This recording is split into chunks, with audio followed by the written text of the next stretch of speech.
ఎండాకాలంలో అంతటా నీళ్ళ తిప్పలే, పట్నంలో ఇంకింత ఎక్కువనే. బస్తీలల్లా వస్తే నల్ల నీళ్లు, లేదంటే మున్సిపాలిటీ వాళ్ళు తెచ్చే ట్యాంకర్ నీళ్ళే దిక్కు.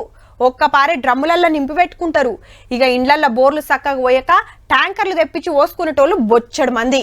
మరి ఇట్లా ఎందుకైతుందంటే కొబ్బరి బొండంలో నీళ్లుంటేనే కదా మీదికి గుంజేది.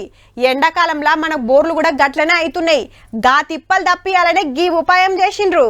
మన ఇండ్లల్లా బోర్లు ఎండిపోకుండా పట్నంలా కొత్త ఇకమతి చేస్తున్నారు మున్సిపాలిటోళ్ళు.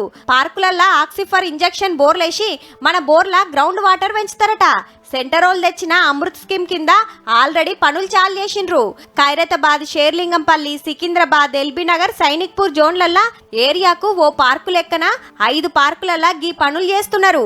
ఏం లేదుల్లా, ఇండ్లల్లా ఇంకుడు గుంతలు తీసుకుంటాం కదా, సేమ్ గట్లనే పార్కులల్లా పెద్ద పెద్ద గుంటలు తోడి అంట్లా బోర్లేస్తున్నారు. మిషన్ తోటి పొక్కలు పెట్టి పైపు బోర్లకు దింపిండ్రు. ఇక పార్కుల చుట్టుముట్టుకెళ్లి ఆన నీళ్లు రోడ్ల మీదకి పోకుండా సక్కగొచ్చి గీ గుంటలలో పడతట్టు చేసిండ్రు. ఇట్లయితే భూమి లోపడిదాకా జల్దిన నీళ్లు ఇంకుతాయట. రోజుకు 3 లక్షల లీటర్ల నీళ్లు భూమిలోకి పోతాయంటే చూడురి. అంటే అన్ని నీళ్లు భూతాల్ని దాచినట్టే.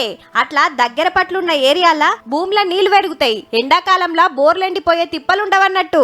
డీసాంగ్స్ ఉన్నాయన్నీ కూడా వర్కింగ్ లోకి రావాలి.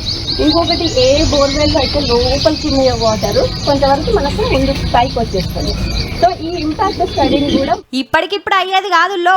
ఆనకాలం సరిపోను నీళ్లు ఇంకినాక వచ్చే ఎండాకాలంలో ఈటి పడితనం తెలుస్తుంది.